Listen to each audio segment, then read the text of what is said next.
बच्चों welcome back again. बच्चों बात करेंगे आज कोऑर्डिनेट ज्योमेट्री चैप्टर की क्लास 10 मैथ चैप्टर नंबर 7।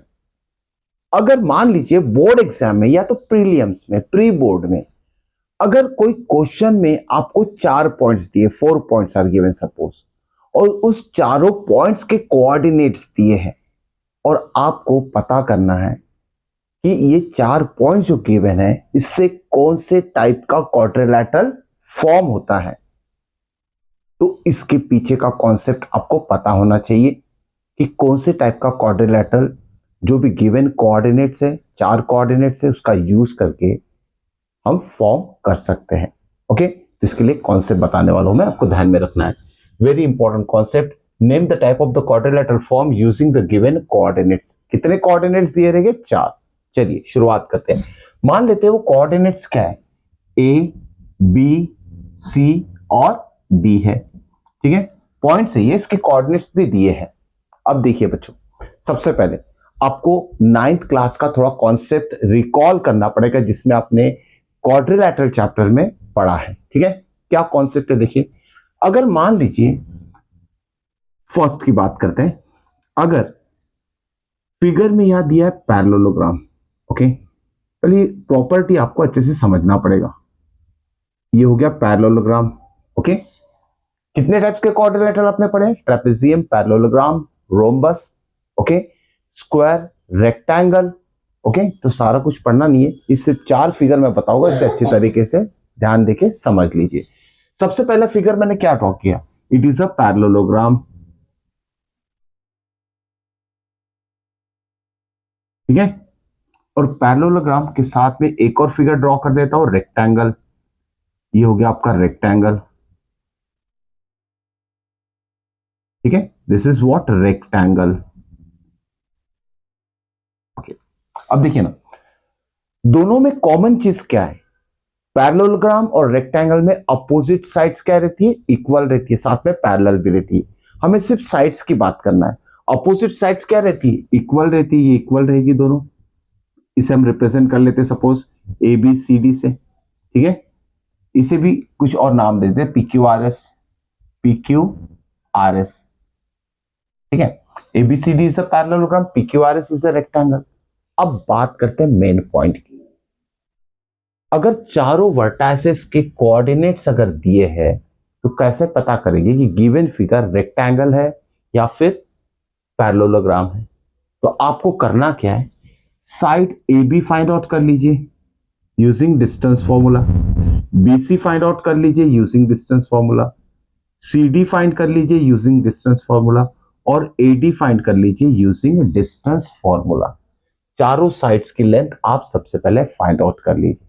ठीक है, इसमें भी कोई भी टाइप का जैसे क्वाड्रिलेटरल तो हमें पता करना है, तो सबसे पहले क्या करना है आपको, जो भी गिवन कोऑर्डिनेट्स रहेंगे ए बी सी डी, उससे जो साइड्स फॉर्म हो रही है A B B C C D और ए डी, इनकी लेंथ आपको फाइंड आउट कर लेना है। अब देखिए, वह आपको ऑब्जर्व करना है। अगर मान लेते हैं कि कोई भी दो साइड इक्वल आती है, ठीक है, दो साइड, ये दोनों इक्वल आ गई, ये दोनों इक्वल आ गई, A B is equal to C D. ठीक है, A B is equal to C D, ये अपोजिट साइड्स इक्वल है, लेकिन रेक्टेंगल में भी तो अपोजिट साइड्स इक्वल रहती है ना, फिर यह कंफ्यूजन क्रिएट होता है। दो अपोजिट साइड्स की लेंथ तो इक्वल आ गई है, लेकिन पता कैसे करें कि ये पैरेललोग्राम है, रेक्टेंगल है? क्योंकि पैरेललोग्राम में भी अपोजिट साइड्स इक्वल रहती है और रेक्टेंगल में भी अपोजिट साइड्स इक्वल रहती है। तो इसका सॉल्यूशन सिंपल है। बात करेंगे हम डायगोनल्स की। AC is the diagonal and BD is also diagonal. दोनों की डायगोनल की लेंथ आपको कंपेयर करना है। क्या होगा, पैरेललोग्राम में लेंथ ऑफ डायगोनल कभी भी इक्वल नहीं रहेगी, लेकिन रेक्टेंगल में लेंथ ऑफ डायगोनल इक्वल रहेगी। अगर मान लीजिए आपने AC, इसकी बात कर लेते हैं, AC फाइंड कर लिया डिस्टेंस फॉर्मूले से। ठीक है, AC फाइंड कर लिया और साथ में BD भी फाइंड कर लिया, BD फाइंड कर लिया। ठीक है, AC और BD फाइंड कर लिया आपने। अगर ये दोनों डायगोनल की लेंथ अगर इक्वल आई तो कौन सा फिगर बनेगा? रेक्टेंगल। ओके, अगर अनइक्वल आई तो कौन सा फिगर बनेगा? पैरेललोग्राम।